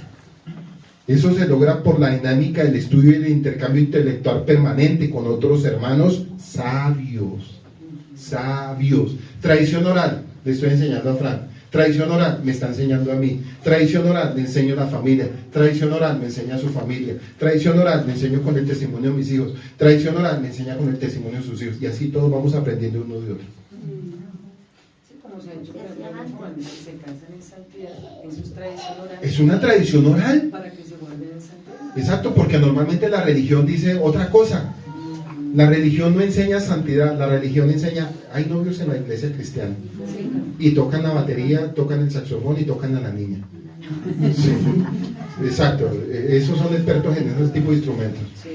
Entonces, mientras aquí le estamos enseñando a los niños de pequeños, mira, papá, es bendición tener una esposa, es bendición tener tu esposo, es bendición tener descendencia, es bendición servirle al Padre. Entonces ellos van mirando, porque una cosa es lo que uno transmita y otra cosa es lo que ellos ven. Dicen, venga, los papás son felices, los papás llevan tantos años, los papás a uno lo motivan, porque de verdad que ellos dicen esto y esto, ellos dicen esto y esto, y la verdad es que sí lo vemos. Pero otro viene a decir, ellos dicen esto y esto, y parecen perros y gatos. Entonces no hay tradición oral, solo hay letra muerta. ¿Sí? Letra muerta. Eso logra por dinámica el estudio y el intercambio intelectual permanente con otros hermanos sabios en Yahweh. 13. El epílogo, todo se entiende a Elohim, has de temer, y sus preceptos has de cuidar, ya que esto es todo de la persona. El epílogo, todo se entiende, a Elohim has de temer, obedecer y reverenciar. Ese es el final. Entonces, mire lo que sigue. Lo que puedas, has de hacer, empero en tu corazón esté dirigido hacia el cielo y tu alma. La tarea es inmensa, empero por tanto el ser humano no es libre para sustraerse de ella. Haz lo que puedas, pero con sinceridad y con kavaná, que es la orientación de nuestro deseo y nuestro intelecto hacia nuestro Creador. Nuestras emociones y nuestro intelecto deberán hallar el camino de la armonía, para así intelectualizar nuestras emociones, para que no seamos impulsivos, y emocionar nuestro intelecto para que podamos ser sensibles para nosotros y para el otro, que es nuestro prójimo. Verso 13. Y sus preceptos has de cuidar, ya que esto es el todo de la persona. Para esta cosa ha sido creada la humanidad. La voluntad de Yahweh debe ser nuestro camino recto y nuestro deleite las normas de la Torá. Deben regir nuestra vida. Nuestro deseo debe ser orientado hacia las causas nobles del ser humano. 14. Pues todo acto Elohim traerá juicio por todo lo oculto, sea bueno o sea malo. 14. Pues a todo acto Elohim traerá juicio. Todo lo que hace el hombre para bien y para mal vendrá ante el juicio de Yahweh. Aún lo oculto, los recónditos pensamientos del alma y del cuerpo. En el 15. El epílogo todo se entiende. Elohim, has de temer, obedecer y reverenciar. Y sus preceptos has de cuidar, ya que todo esto es el todo de la humanidad. El 15 es el resumen. Es el resumen. Entonces, ya entendiendo Eclesiastés, con lo que nos enseña Salomón de su vida, y con lo que hemos venido estudiando, no abandonemos el buen camino, ni a derecha, ni a izquierda, y nosotros no somos de los que retrocedemos. Si Salomón hubiera tenido fe, hubiera cumplido la palabra que yo enseño sobre el granito de mostaza. No es híbrida, no se contamina, y está a prueba de todo. Shalom, bendiciones. Mi nombre es el Roe Pablo Escalante y Jenny Carolina Escalante. Le damos la bienvenida. Somos la comunidad Llamas de Fuego para las Naciones, Soacha, Colombia. Llevamos en Soacha, Cundinamarca, 18 años pastoreando y nuestro anhelo es hacerles la invitación a que regresen a las sendas antiguas. Una promesa que el Padre nos dio hace 9 años, de lo que venimos pastoreando de 18, donde nos llevó a restaurar las sendas antiguas, Jeremías 6:16, que volviéramos al camino e hiciéramos un alto y halláramos el camino en las sendas antiguas para hallar descanso para nuestras almas. Y ha sido de mucha gran bendición. Bueno, shalom a todos aquellos que anhelan entrar en ese camino de las sendas antiguas. Actualmente estamos pastoreando en Soacha, pero tenemos unas sedes que usted tal vez si está cercano, lo invitamos que se haga parte de esta hermosa familia Llamas de Fuego para las Naciones. Estamos ubicados en Paipa, Boyacá, Cachipay, Cundinamarca, Fontibón, si usted tal vez está en la ciudad de Bogotá, o a futuro, pues si el Eterno permite abrir otros lugares de Colombia, anhelamos y los invitamos que ustedes vengan a crecer juntamente con nosotros.